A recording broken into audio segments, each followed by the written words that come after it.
नमस्कार, मी विलास बडे. न्यूज 18 लोकमतच्या या विशेष कार्यक्रमात आपल्या सगळ्यांचं स्वागत. मराठा समाजाच्या एससीबीसीच्या आरक्षणाला सुप्रीम कोर्टाने स्थगिती दिल्यानंतर मराठा समाजातून एक नवी मागणी आता समोर येऊ लागली आहे. मराठा समाजाला आरक्षण द्यायचं असेल तर त्यांचा समावेश ओबीसींमध्ये करणं हा एकमेव पर्याय योग्य असल्याची भूमिका केवळ मराठा संघटना, मराठा नेते यांच्याकडूनच नाही तर घटना अभ्यासकांकडून सुद्धा मांडली जाते. खरंच ही भूमिका योग्य आहे का? खरंच अशा प्रकारे ओबीसींमध्ये मराठा समाजाचा समावेश करणं शक्य आहे का? ओबीसींच्या 19% आरक्षणात मराठा समाजाला 12-13% आरक्षण दिलं तर मग ओबीसींवर अन्याय होणार नाही का? ओबीसी नेत्यांची मराठा समाजाला सामावून घेण्याची, मन मोठं करण्याची तयारी आहे का? ओबीसी नेत्यांच्या मनात नेमकी भीती काय आहे? राजकीय आरक्षणाची भीती आहे का? अशा अनेक प्रश्नांची चर्चा करणं हे खूप गरजेचं आहे. म्हणूनच आज राज्यातले ओबीसी आणि मराठा नेते आमने सामने बसून या सगळ्याबद्दलचं मंथन आज आपण करणार आहोत या विशेष कार्यक्रमात. या चर्चेत सहभागी होण्यासाठी आज आपल्या सोबत राज्याचे मंत्री विजय वडेट्टीवार ओबीसींची भूमिका मांडण्यासाठी आपल्या सोबत या कार्यक्रमात थोड्याच वेळात सहभागी होत आहेत. ओबीसीचे नेते म्हणूनच सुधीर मुनगंटीवार सुद्धा येतात. भाजपचे नेते आहेत, माजी मंत्री आहेत ते. पण आज ओबीसी समाजाची जी भावना आहे ती मांडण्यासाठी सुधीर मुनगंटीवार आपल्या सोबत असतील. संभाजी ब्रिगेडचे नेते विकास पासलकर सुद्धा आपल्या सोबत जोडले गेलेले आहेत. स्वागत आहे तुमचं विकासजी. याचिकाकर्ते विनोद पाटील हे सुद्धा त्यांची भूमिका मांडणार आहेत आणि ओबीसी नेत्यांची भूमिका मांडण्यासाठी प्रकाश शेंडगे सुद्धा आपल्या सोबत या कार्यक्रमात जोडले गेलेले आहेत. त्यामुळे या सगळ्यांचं मी या कार्यक्रमात स्वागत करतो. पण सुरुवातीचा माझा जो प्रश्न आहे तो स्वाभाविकपणे विकास पासलकर यांच्यासाठी आहे. विकासजी, जी भूमिका मांडली जाते आहे, सातत्यानं आता आवाज उठतोय की मराठा समाजाचा समावेश हा ओबीसींमध्ये करणं एकमेव पर्याय आहे आणि हा पर्याय जर वापरला तरच टिकेल असं आरक्षण मराठा समाजाला देणं शक्य आहे. तुमची नेमकी भूमिका काय? का ही मागणी सातत्यानं पुढे येते? गेल्या 25-30 वर्षामध्ये मराठा सेवा संघ संभाजी ब्रिगेडनी ओबीसी मध्ये मराठा समाजाचा सरसकट समावेश करावा आणि आरक्षणाची टक्केवारी वाढवावी ही आमची गेल्या 25-30 वर्षाची मागणी आहे. त्याच वेळेस आम्ही असं म्हणत होतो की राज्यामध्ये आणि देशामधलं जर आरक्षण मिळवायचं असेल तर एससी, एसटी आणि ओबीसी हे देशामध्ये आरक्षणाचे प्रवर्ग आहेत. ह्या 3 प्रवर्गामध्ये ओबीसी मध्ये मराठा समाजाचा समावेश केला तर देश पातळीवरचं आणि राज्य पातळीवरचं आरक्षण ओबीसी मधूनच मराठा समाजाला मिळू शकतं. कारण ज्या पद्धतीने न्यायमूर्ती गायकवाड आयोग असेल किंवा या अगोदरचे अनेक आयोग आले त्यामध्ये सामाजिक शैक्षणिक मागासलेपण हे कायम मराठा समाजाचं सिद्ध झालेलं आहे. गावगाड्यामधल्या मराठा समाज आणि ओबीसी संपूर्ण जे बांधव आहेत त्याच्यामध्ये त्याचं जे विश्लेषण किंवा निरीक्षण जे आहे ते अशाच पद्धतीचं आहे. हे सगळं सांगत असताना गेल्या अनेक वर्षामध्ये मराठा सेवा संघाने ही कायम भूमिका घेतली की बाबा ओबीसीच्या वाट्याचं आम्हाला आरक्षण 1% सुद्धा नकोय. आम्हाला आरक्षणाची टक्केवारी वाढवा. केंद्रामध्ये नचिपन कमिटीचे जे काय अहवाल आहे तो स्वीकारावा केंद्राने आणि या देशातील 52% ओबीसींच्या आरक्षणाचा लढा लढण्यासाठी आम्ही त्या ठिकाणी तुमच्या बरोबर येतो. 27% आज आपल्याला जे आरक्षण आहे त्या 27%वरनं ते 52% आरक्षणासाठी हा आमचा लढा आहे. हा आजपर्यंतचा अनेक वर्षामध्ये आम्ही लढा दिला. मराठा सेवा संघाचे संस्थापक अध्यक्ष आदरणीय पुरुषोत्तम खेडेकर साहेब यांनी तत्कालीन स्वर्गीय मुख्यमंत्री विलासराव देशमुख साहेब असताना आम्ही लेखी पत्र दिलेलं होतं की मराठा समाजाला शिक्षण आणि नोकरीमध्ये आरक्षण हवंय. आम्हाला राजकीय आरक्षण नकोय. कारण राजकीय आरक्षणाच्या माध्यमातून आमच्या देशामध्ये, आमच्या राज्यामध्ये आमच्या समाजाचा प्रश्न सुटलेला नाहीये. आम्हाला राजकीय आरक्षण नको. का नकोय तर ग्रामपंचायत सदस्य ते संसदेमध्ये, राज्यसभा आणि लोकसभेमध्ये असणारे खासदार असू दे, विधानमंडळामध्ये असणारे आमदार असू दे, या सर्व ठिकाणी पंचायत समिती, जिल्हा परिषदा, नगरसेवक या ठिकाणी मराठा समाजाचं प्राबल्य आहे मोठ्या प्रमाणामध्ये. आणि म्हणून राजकीय जो ओबीसींना मिळणारा जो फायदा आहे त्यामध्ये आम्हाला त्या ठिकाणी राजकीय आरक्षण नकोय असं आम्ही त्या काळामध्ये लेखी दिलेलं होतं. आम्हाला आमच्या समाजाचं एकूण राजकीय सत्ता असताना सुद्धा एकूण मराठा समाजाचं जे मागासलेपण आहे ते शिक्षण आणि नोकरीमुळं आलेलं मागासलेपण जे दिसतंय आपल्याला, आणि त्यामुळं ह्या समाजाची जी आजची अवस्था आहे ती अत्यंत वाईट आहे. आणि या समाजाला यामधून मार्ग काढायचा असेल तर SC ST आणि OBC या प्रवर्गामध्ये OBC मध्ये आरक्षण मिळालं पाहिजे.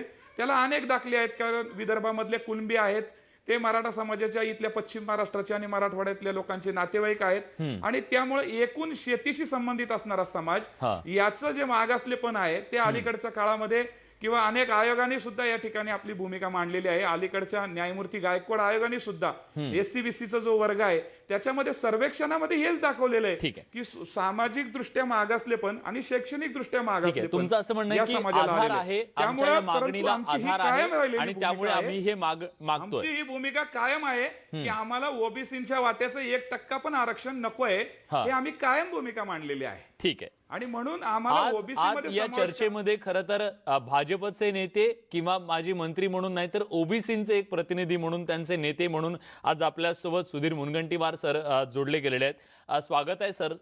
आता जी भूमिका मराठा संघटनांकडून सातत्यानं गेल्या काही दिवसात मांडली जाते, विशेषतः जेव्हापासून स्थगिती मिळाली आहे सुप्रीम कोर्टात, मराठा समाजाचा ओबीसीमध्ये समावेश करा आणि त्यानंतर आम्हाला आरक्षण द्या, ही जी मागणी केली जाते या मागणीकडे आपण कसं पाहताय?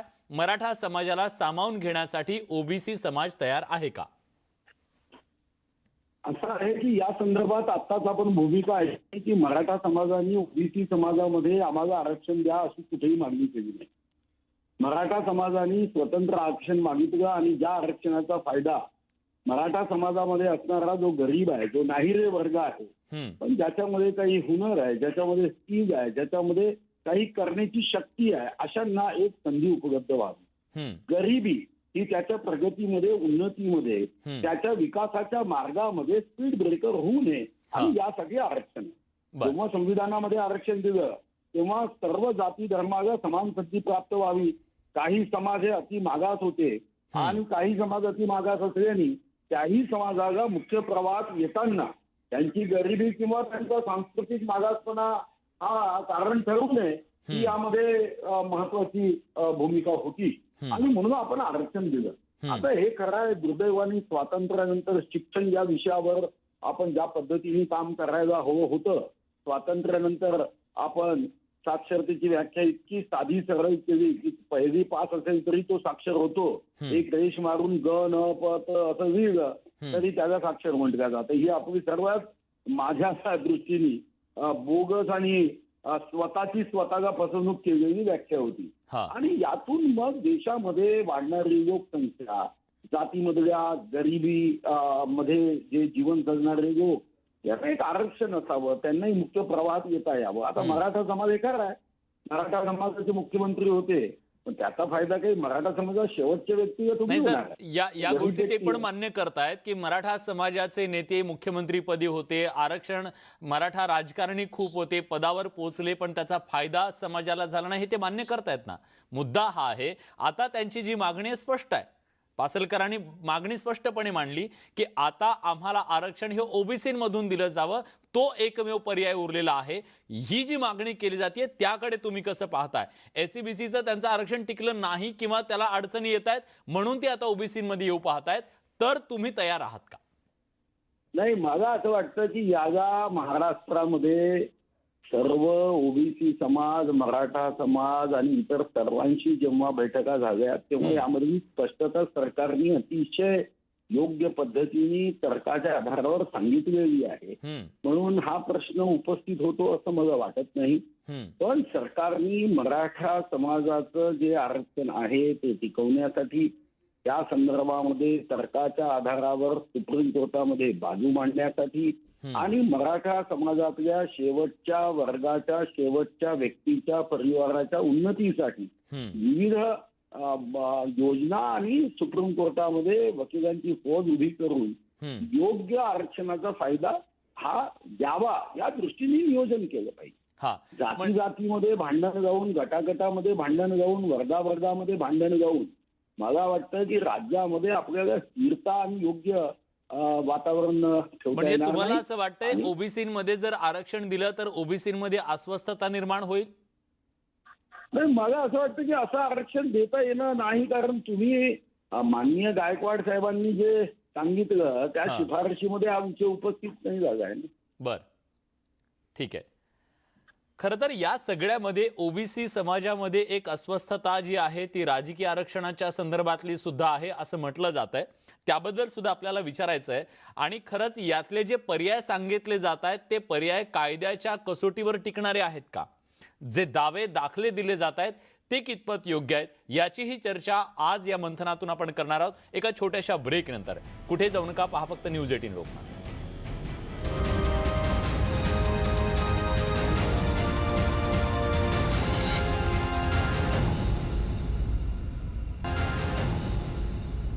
ब्रेक नंतर तुमचं पुन्हा एकदा स्वागत. आपण चर्चा करतोय खरंच मराठा समाजाला ओबीसीमध्ये सामावून घेणं शक्य आहे का, आणि त्या अनुषंगानं ओबीसी नेते आणि मराठा समाजाचे नेते आपापली भूमिका मांडतायत. आता जायचंय विनोद पाटील यांच्याकडे सुरुवातीला आणि नंतर प्रकाश शेंडगे यांच्याकडे. विनोद पाटीलजी, जेव्हा ही मागणी केली जाते की मराठा समाजाला ओबीसीमध्ये सामावून घेतलं जावं आणि त्याच्यानंतर ते आरक्षण दिलं जावं जे टिकाऊ असेल, मग याच्यासाठी तुमची नेमकी मांडणी काय, जेणेकरून ओबीसींचं नुकसान होणार नाही, ओबीसींच्या आरक्षणाला धक्का लागणार नाही आणि मराठा समाजाला सुद्धा त्या आरक्षणात जागा मिळू शकेल? तुमची मांडणी काय? मराठा समाजाने यापूर्वीच अनेकदा असे उदाहरण दिलेले आहे, असे दाखले दिलेले आहे की मराठा समाज हा ओबीसी मध्ये येतो. कुणबी मराठा एक प्रकार त्याच्यामध्ये आहे. आपण जर बघितले, अलीकडचं उदाहरण बघितलं की ज्यावेळेस मराठवाडा हा निजाम सरकारच्या अखत्यारीत होता, निजामचं त्या ठिकाणी राज्य होतं, ज्यावेळेस मराठवाडा विलीन झाला महाराष्ट्रामध्ये, त्याच्यामध्ये एक हैदराबाद पॅक्ट नावाचा एक करार झाला. त्या हैदराबाद पॅक्ट नावाच्या करारामध्ये त्या ठिकाणी स्पष्टपणे उल्लेख आहे की मराठा समाजाला ज्या काही जातीच्या सवलती आहेत त्या राज्य सरकारमध्ये विलिनीकरण झाल्यावर सुद्धा त्या ठिकाणी मिळतील. त्याच्यासाठी एक स्वतंत्र केस मागच्या अनेक वर्षापासून आमचे किशोर भाऊ चव्हाण आहेत ते औरंगाबाद हायकोर्टामध्ये लढत आहे. तसंच आपण बघितलं की विदर्भामध्ये अनेक मराठा समाजाच्या नोंदीमध्ये त्या ठिकाणी कुणबीचा उल्लेख आहे. नाशिकला आहे, धुळ्याला आहे, महाराष्ट्रात अनेक ठिकाणी आहे. याचा अर्थ असा आहे की कुठे ना कुठे पुरावे आहेत. हे काही हाताने बनवलेले पुरावे नाही, ते निजामकालीन जुने पुरावे, 100, 200, 500 वर्षाचे. मग हे सगळे पुरावे असताना मराठा समाजाने कुणबीमध्ये समावेश करावा, ओबीसी मध्ये समावेश करा अशी मागणी केली होती. परंतु त्यावेळेस मागणी होत असताना राजकीय इच्छाशक्तीचा एक फार मोठा इम्पॅक्ट या सर्व गोष्टींवर असतो की कोणता पक्ष याच्यामध्ये पुढाकार घेणार, कोणते सरकार याच्यामध्ये पुढाकार घेणार. आज मराठा समाजासमोर दोन गोष्टी आहेत. एक, मराठा समाजाने जे काही पात्रता मिळवून, जसं सुधीर भाऊंनी सांगितलं की आयोगाचा रिपोर्ट आहे, आयोगाचे रिपोर्टचा अर्थ दोन्ही बाजूने लावतील. आयोगामध्ये स्पष्ट आहे की मराठा समाज मागासलेला आहे, त्यामुळे मराठा समाज हा इलिजिबल झालेला आहे रिझर्वेशनसाठी. मग तो ओबीसी मध्ये इलिजिबल झालेला आहे आणि मराठा आरक्षणामध्ये तो इलिजिबल झालेला आहे. आज मराठा समाजाला जे काही आरक्षण मिळालं हे मुंबई हायकोर्टाने मान्य केल्यावर सुप्रीम कोर्टामध्ये त्याच्यावर सुनावणी सुरू आहे. सुप्रीम कोर्टामध्ये त्याच्यावर स्थगिती मिळाली. स्थगिती दिल्यानंतर आजपर्यंत हे सर्व काही विषय विद्यार्थी त्यात पेंडिंग आहे. अनेक लोकांचे जॉईनिंग थांबलेले आहेत, अनेक लोकांचे ऍडमिशन थांबलेले आहे आणि पुढे फीसचा प्रश्न आलेला आहे. मग आमची ती लढाई सुरूच राहील आणि ती लढाई सुरू ठेवावी लागेल, कारण एवढ्या विद्यार्थ्यांचा आजपर्यंत झालेल्या 2014 ते 20 प्रक्रियेचा हा विषय आहे. राहिला मराठा समाज ओबीसी मध्ये घेण्याचा, तर ओबीसी मध्ये मराठा समाज घेण्यासाठी राज्य सरकारने व इतर नेते मंडळींनी जर इच्छाशक्ती दाखवली, कारण करायचं काहीच नाही. मराठा समाज एवढा समजदार आहे की त्यांनी पहिल्यापासून सांगितलं की आम्हाला कोणाचा 1% नको. आता तुम्ही तुमच्या याच्यामध्ये सांगितलं, जर आम्हाला कोणाचा 1% लागत नसेल, आजची लोकसंख्या बघून, आजची जनगणना जर बघितली, आजची जी परिस्थिती बघितली, जसं तामिळनाडूमध्ये 80% समाज हा मागासलेला आहे, तसंच एक्स्ट्राऑर्डिनरी सिच्युएशन ही मराठा समाजाची आहे. आणि जुने दाखले बघता मराठा समाजाची इलिजिबिलिटी डिसाईड झालेली आहे. मराठा समाजाचा अधिकार त्याच्यावर आलेला आहे की मराठा समाज हा ओबीसी साठी पात्र आहे. परंतु शेवटी हा प्रश्न येतो इच्छाशक्तीचा. आणि ही मागणी होत असताना सध्याचं जे आरक्षण आहे ईडब्ल्यूएस, हे देखील एससीबीसी जे काही आजचं आरक्षण आहे हे सुद्धा टिकवण्याची इच्छाशक्ती कुणाची नाही, अगदी थोडक्यात सांगा, इच्छाशक्ती कुणाची नाहीये, तुमचा कुणाकडे रोख आहे? हे बघा, आजपर्यंत महाराष्ट्राने वेगवेगळे सत्ता बघितली, वेगवेगळे समीकरण बघितले. ज्यावेळेस हा विषय निघाला तर कधी सरकारच्या विरोधात असायचं, कधी विरोधी पक्षाच्या विषय असायचा. प्रॉब्लेम असा आहे की याची मांडणी करणार कोण, याची इच्छाशक्ती जरी राज्य सरकारची असेल तर एक अगदी 2 तासाचं हे काम आहे. सगळं काही डेटा रेडी आहे, हे डिक्लेअर करायचं काम. एक साधं त्याला कॅबिनेटचं एक अध्यादेश त्या ठिकाणी लागेल, फक्त साधी कॅबिनेट मिटिंग लागेल, कारण सगळी प्रोसेस कंप्लीट झालेली आहे.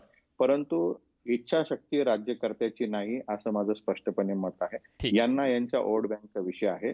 ओबीसी नेत्याने मांडलं तर त्यांच्या विरोधात समाज जाईल, मराठा नेत्याने मांडलं तर त्यांना वाटतं इतर मतं आपल्याला मिळणार नाही. हा सगळा काय राजकीय खेळ आहे, त्याच्यामुळे हा राजकीय खेळ आहे आणि या सगळ्यामुळे हा पेच निर्माण झाला असं तुमचं म्हणणं आहे. मी ओबीसी नेत्यांकडे जातो. प्रकाश शेंडगे आता आपल्या सोबत आहेत. प्रकाशजी, दावा हा केला जातोय की आम्ही इलिजिबल आहोत, आम्ही मागास आहोत, हे सिद्ध झालंय. ज्या वेगवेगळ्या कसोट्या आहेत त्या कसोट्यांवर सिद्ध झालंय. मग त्यांना ओबीसीमध्ये का घ्यायचं नाही हा सवाल विचारला जातोय. नेमकी भीती काय आहे ओबीसींना ती सांगा. असं आहे की मराठा समाजाला ओबीसी मध्ये समावेश करून आरक्षण द्यावं ही मागणी फार जुनी आहे. ते पुरुषोत्तम खेडेकर साहेब असतील, शालिनताई पाटील असतील, त्यांनी सुद्धा ही मागणी त्या काळामध्ये 25-30 वर्षापासून ही मागणी रेटली होती. परंतु त्या तत्कालीन सरकारने आणि सगळ्यांनी मिळून हे योग्य होणार नाही. मराठा समाज हा मागासवर्गीयाच्या जे निकष आहे ते पूर्ण सुद्धा करू शकत नाही आणि ओबीसीमध्ये इतकी सगळ्या जवळ 300-350 जमाती त्यामध्ये आहेत, इतकी भाऊगर्दी झालेली आहे, तिथंच त्यांना कमी पडतंय. मग अजून 30% मराठा समाज त्यात घातला तर तिथे इतकी मारामारी होईल त्या आरक्षणासाठी. म्हणून त्यावेळेच्या सरकार हा निर्णय घेतला नाही. ज्यावेळी कोपर्डीचा पहिला मोर्चा निघाला त्यावेळी ही मागणी पहिल्यांदा ज्यावेळी पुढे आली की गरीब मराठा समाजाला सुद्धा आरक्षण दिलं गेलं पाहिजे, त्यावेळी 58 मोर्चाचे जे ठोक मोर्चे निघाले ती भूमिका काय होती? त्यांची भूमिका ही होती की आम्हाला ह्या ओबीसीच्या आरक्षणामधलं काही नको, आम्हाला 50%च्या वरती एक वेगळं आरक्षण तुम्ही वेगळा कॅटेगरी करा, ते कॅटेगरी करून आम्हाला वेगळं आरक्षण द्यावं ही मागणी. पण कॅटेगरीतला जो निर्णय आहे तो फसताना दिसतोय, तो घटनेच्या चौकटीत बसत नाही. सुप्रीम कोर्टानं त्याला स्थगिती दिली म्हणून ही मागणी पुन्हा जोर धरतीये. अशा सगळ्या परिस्थितीमध्ये ते म्हणतात की 50%च्या पुढचं जे आरक्षण आहे ते आपण जाऊ देऊ, बाकीच्या राज्यांचा दाखला दिला जातोय, यांना धक्का न लावता सुद्धा ओबीसी जाऊन आरक्षण घेणं शक्य आहे हा दावा आहे. खरंच ते शक्य आहे का? नाही, आता हे शक्य नाही आहे. कारण असं आहे की जो गायकवाड कमिशन जो आहे, गायकवाड कमिशनचा अहवाल सुद्धा हा सुप्रीम कोर्टामध्ये चॅलेंज झालेला आहे. अजून त्याच्यावर फायनल निर्णय झालेला नाही. हा एक मुद्दा आहे. परंतु मराठा समाजाची भूमिका सुद्धा जी अशी होती की त्यामुळे एससीबीसीचा वेगळा कायदा केला गेला. There was a bill, it is unanimously pass in the assembly by all the MLAs. त्यामध्ये एक मुद्दा असा होता की एससीबीसीचं वेगळं आरक्षण करून 16% आरक्षण देण्यात यावं मराठा समाजाला आणि त्याचप्रमाणे ह्या कायद्याचा ओबीसीच्या आरक्षणाला कुठल्याही प्रकारचा धक्का लागता कामा नये अशा प्रकारचं ते बिल आहे. ते म्हणजे बिल पास करताना सर्वांचे एकमत झालेलं आहे. त्यात ओबीसीचे आमदार होते, मराठा समाजाचे आमदार होते, दलितांचे होते, सगळ्यांनी म्हणून हा पास केलेला आहे की ओबीसीला धक्का लागता कामा नये. आता सुप्रीम कोर्टाचा निर्णय विरोधात गेल्यानंतर भूमिका बदलणे हे योग्य होणार नाही. कारण काय योग्य होणार नाही? समजा ठीक आहे, दुसरा पर्याय नसता तर गोष्ट वेगळी होती, पण आज दुसरा पर्याय उपलब्ध आहे. आज घटनादुरुस्ती करून ईडब्ल्यूएस नावाचा पर्याय समोर उपलब्ध आहे. त्यामध्ये 10% आरक्षण हे मिळू शकते. मग हे 10% आरक्षण सहज मिळू शकत असताना आता पुन्हा जोपर्यंत स्थगिती उठत नाही, तोपर्यंत केस मिळत नाही, तोपर्यंत ते घ्यायचं नाही. हा जो विषय आहे, हा विषय असं करू नये. कारण गरीब मराठा समाजाला न्याय मिळाला पाहिजे मुलांना, म्हणून ते आरक्षण मिळालं पाहिजे. त्याचप्रमाणे एससीबीसी प्रमाणे जे काही मागण्या होत्या मराठा समाज त्या सगळ्या काल माझ्यामध्ये सरकारने मोठा निर्णय घेतलाय. मी त्या निर्णयाचं स्वागत करतो. मराठा समाजाला न्याय देण्याची भूमिका या सरकारने घेतलेली आहे. उद्धवजींचा मी आभार मानतो, पवार साहेबांचा आभार मानतो. त्यातून चांगला एक तोडगा त्या ठिकाणी काढलेला आहे. आणि ओबीसी करणं जे आहे, आमचा विरोध जो फक्त आहे ती मराठा समाजाचा आरक्षण विरोध नाहीच आहे. त्यांचा फक्त ओबीसी मध्ये त्यांनी येऊन मराठा समाजाच्या ओबीसीकरणाला विरोध आहे तुमचा. ओबीसीकरण जर झालं तर उद्या स्वाभाविकपणे त्यांना राजकीय आरक्षण सुद्धा बहाल होईल ही भीती आहे का? आणि राजकीय आरक्षण जर मराठा समाजाला पुन्हा आपोआप जर मिळालं ओबीसीमध्ये आल्यामुळे तर ते मराठा समाज नाकारणार कसा आहे? आणि त्यामुळे जी गुंतागुंत निर्माण होणार आहे, जो बॅलन्स जाणार आहे महाराष्ट्रातल्या राजकारणातला, त्याची ही सगळी भीती आहे का? ती मेघ आहे का? चर्चा करूया ब्रेक नंतर. कुठे जाऊ नका, पहा फक्त न्यूज 18.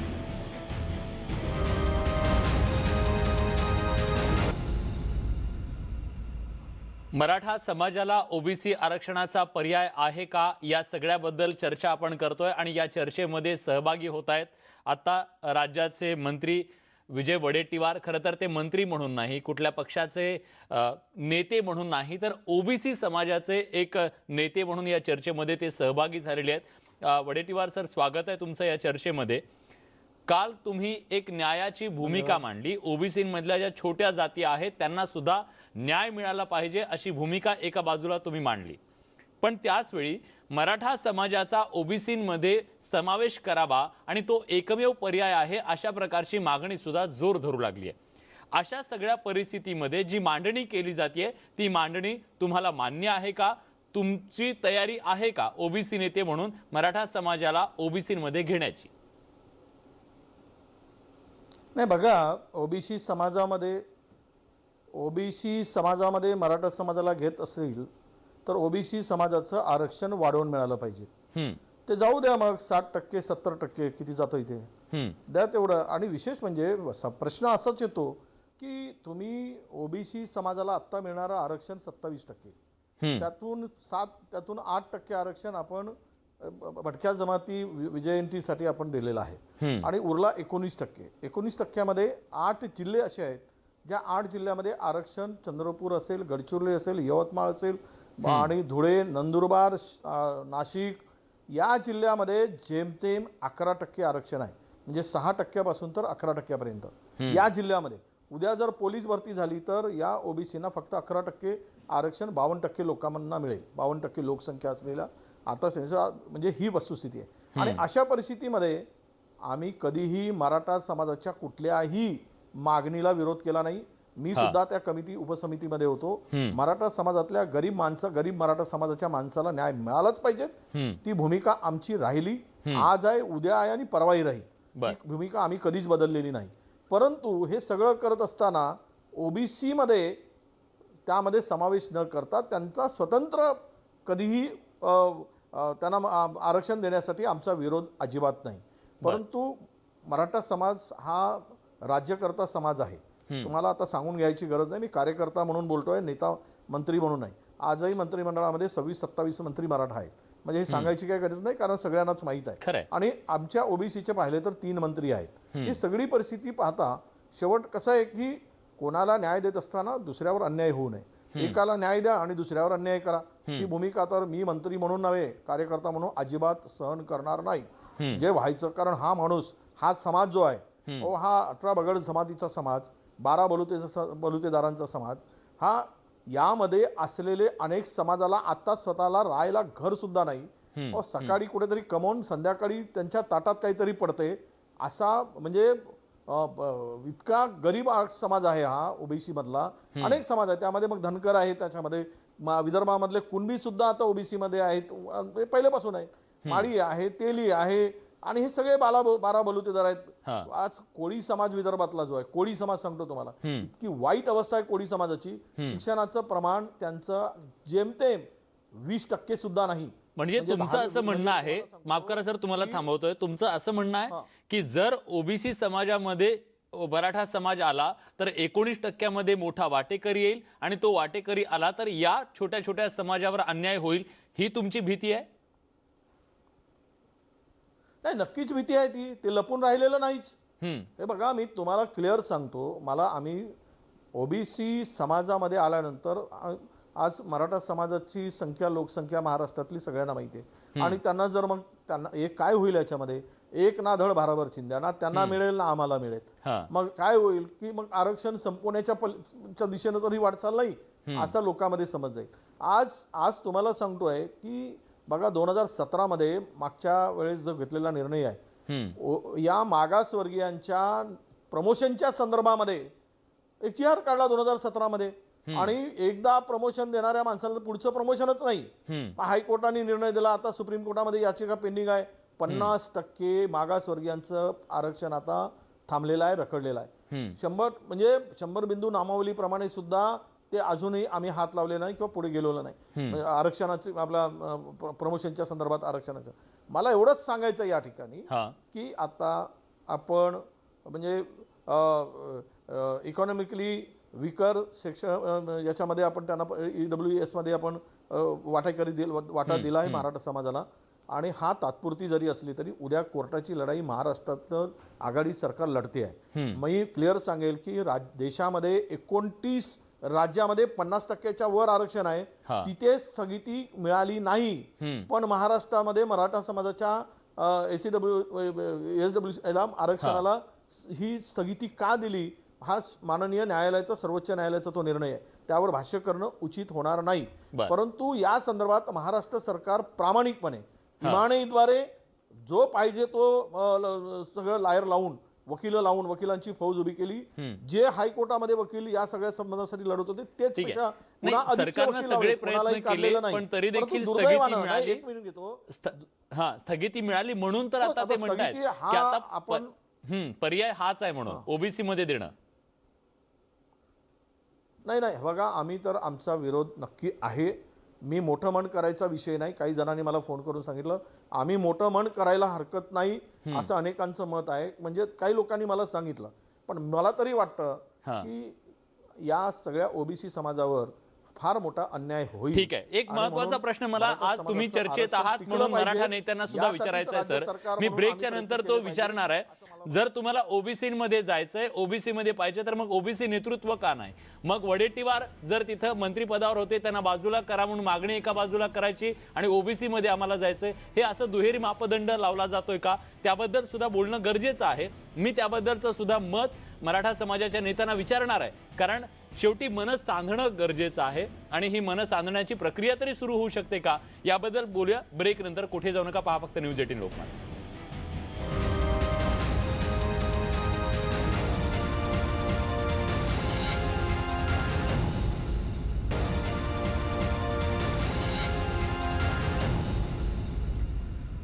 ब्रेक नंतर तुमचं पुन्हा एकदा स्वागत. ओबीसीमध्ये मराठा समाजाला आरक्षण देणं शक्य आहे का, ते दिलं जाईल का, या सगळ्याबद्दल आपण चर्चा करतोय. आपल्यासोबत मान्यवर पाहुणे आहेत.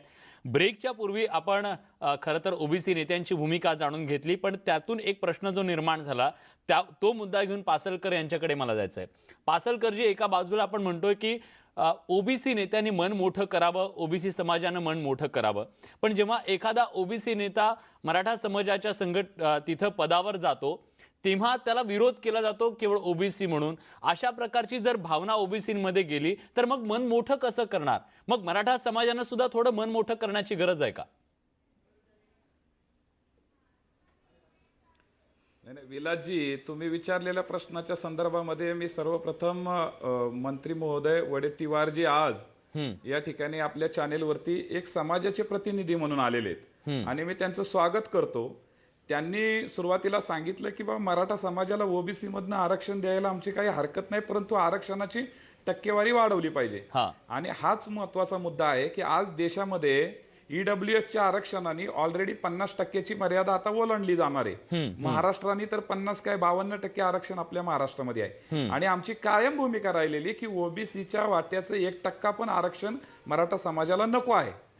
या संदर्भामध्ये आपण केंद्रामध्ये नचिपन कमिटीचा अहवाल स्वीकारला आणि राज्यामध्ये आणि देशामधल्या दोन्हीही केंद्र आणि राज्य सरकारच्या सुविधा किंवा नोकरी आणि शिक्षणामध्ये या समाजाला जर संधी मिळाली तर ती योग्य राहील. यासाठी मला मंत्री महोदय म्हणून त्यांना विचारायचंय वडेट्टीवारांना की परमनंट सोल्युशन काय आहे, मराठा समाजाच्या आरक्षणासाठी परमनंट सोल्युशन काय आहे? जर अलीकडच्या काळामध्ये अनेक वर्षामध्ये आपल्याला SC, ST आणि ओबीसी या प्रवर्गामधून आपल्याला आरक्षण मिळतं, हे या ठिकाणी आपल्याला घटनेने या ठिकाणी सांगितलेलं आणि संविधानिक मार्गाने आपण मराठा समाजाला आरक्षण मिळालं पाहिजे ही मागणी आहे. SC-BC मधनं आरक्षण मिळालं ते टिकत नाहीये, त्या ठिकाणी राज्य सरकार प्रयत्न करतंय.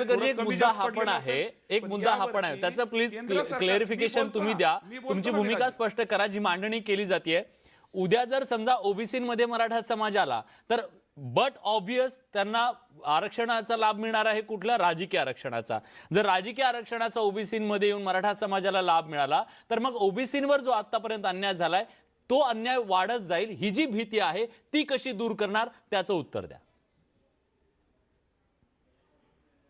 हेच मी तुम्हाला मगाशी सांगितलं की 52% ओबीसींना या देशामध्ये आता 27% आरक्षण लागू आहे आणि 52% आरक्षण मिळण्यासाठी आपण सगळ्यांनी एकत्र येऊन मोठे भाऊ छोटे भाऊ म्हणून संघर्ष केला पाहिजे. मी पुन्हा सांगतो की ओबीसीच्या वाट्याचं 1% आरक्षण नकोय आणि म्हणून वडट्टीवार साहेबांनी जी भूमिका आता मांडली की मराठा समाजाला आरक्षण द्यायला आमचं काय हरकत नाही, आरक्षणाची टक्केवारी वाढवा.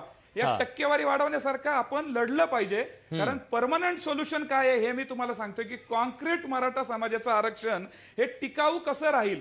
आता काय होतंय, आता नारायण राणे समिती आली, त्यांनी 16% दिलं, ते पुन्हा न्यायालयामध्ये चॅलेंज झालं, ते उडालं. पुन्हा देवेंद्र फडणवीस आले, त्यांनी आरक्षण दिलं, ते 1.5-2 वर्ष फक्त टिकलं.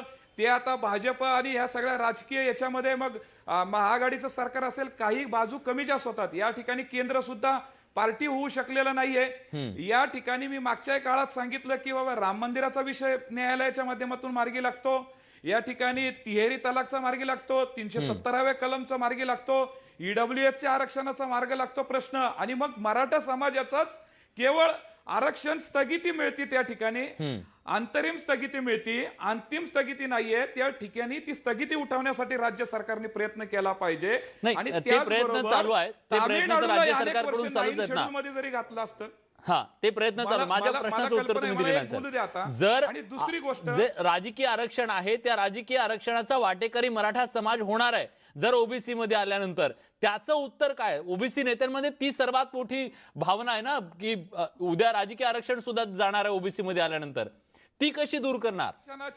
आमची राजकीय आरक्षणाची मागणीच नाहीये. नाही, तुमची मागणी नसेल पण तुम्ही ओबीसी मध्ये आलात ते तुम्हाला आरक्षण मिळणारच आहे. ओबीसी मध्ये जर गेला मराठा समाज तर मराठा समाजाला आरक्षण मिळणारच आहे ना राजकीय. ऐकून घ्या ना, एक लक्षात घ्या, आरक्षणाची टक्केवारी वाढवली आहे त्या कोट्यामध्ये, त्यामध्ये धक्का न लावता तुम्ही वेगळा वर्ग करू शकता ना, वेगळा वर्ग करून कंडिशन टाकू शकता. राज्यामध्ये 15-4, 16-4 नुसार एससीबीसीचं आरक्षण दिलं गेलं. वेगळा वर्ग, एससीबीसी हा वेगळा वर्ग काढून इथल्या राज्याच्या त्या ठिकाणी सवलती दिलेल्या आहेत. त्या पद्धतीने नोकरी आणि शिक्षण हीच प्रायोरिटी आहे. कारण राजकीय दृष्ट्या जर सगळे समाजाचे प्रश्न सुटले असते तर आम्ही या ठिकाणी आरक्षण मागितलं नसतं. मग शिक्षण आणि नोकरी, तुमचा मुद्दा लक्षात आला. मी शेवटची कमेंट घेण्यासाठी आता मला वडेट्टीवार साहेबांच्या संदर्भातची भूमिका मांडली. मला वडेट्टीवार अगदी थोडक्यात, वेळ संपला सर माझा. सारथीच्या संदर्भात, सारथीमध्ये वडेट्टीवार साहेब मंत्री होते. आम्ही छत्रपती संभाजीराजांच्या मार्गदर्शनाखाली वडेट्टीवार साहेबांना 1-2 वेळा भेटलो. आम्ही जात म्हणून कधी वडेट्टीवार साहेबांना कधी विरोध केलेला नाही. मी व्यक्तिगत विकास पासलकर मराठा सेवा संघ संभाजी ब्रिगेडनी कायम मराठा समाजाचा नेता असावा अशी मागणी केली नाही मराठा संघटनांच्या कुणीच, किंवा त्यांचा जो कार्यभार आहे हे लक्षात घ्या. त्या ठिकाणी त्या कामकाजामध्ये सारथीमध्ये उलट आम्ही वडेट्टीवार साहेबांना सांगितलं की सारथीमध्ये ज्या पद्धतीने चुकीच्या काही घटना घडल्या असतील किंवा काय चुकीचं झालं असेल तर त्याची चौकशी लावा. पण त्या ठिकाणी वडेट्टीवार साहेब ओबीसीचे नेते आहेत, ओबीसी घटक आहेत म्हणून त्यांना विरोध केला, ही अत्यंत चुकीची मांडणी आहे. कारण अलीकडं देवेंद्र फडणवीसांनी सुद्धा 5 वर्ष या राज्याचं मुख्यमंत्री पद भूषवलं आणि आज सांगतात की मी ब्राह्मण आहे म्हणून मला विरोध होतो. ही अत्यंत चुकीची पद्धत आहे. मी शेवटची कमेंट घेतो, माझा वेळ संपलाय सर, माफ करा, माझा वेळ संपला. मी शेवटची कमेंट घेतो. वडेट्टीवार सर, नेमका आता तुम्ही ते म्हणतात की आम्हाला टिकाऊ आरक्षण कसं देणार आहात, काय पर्याय आहे, तुम्ही काय पर्याय सांगा?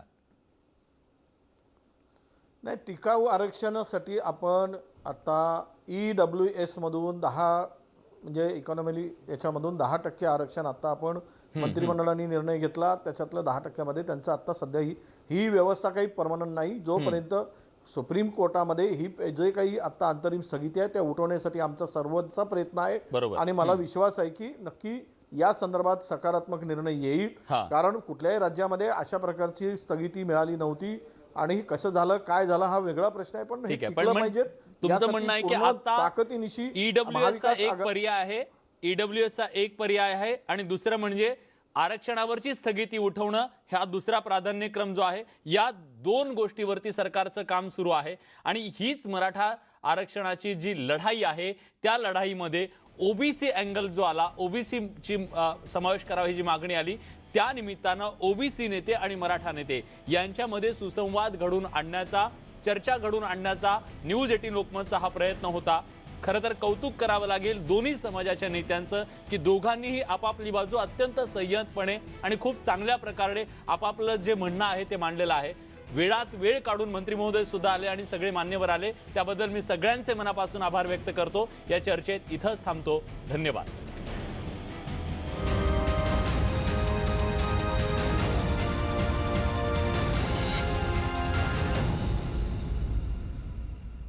पुढचा प्रश्न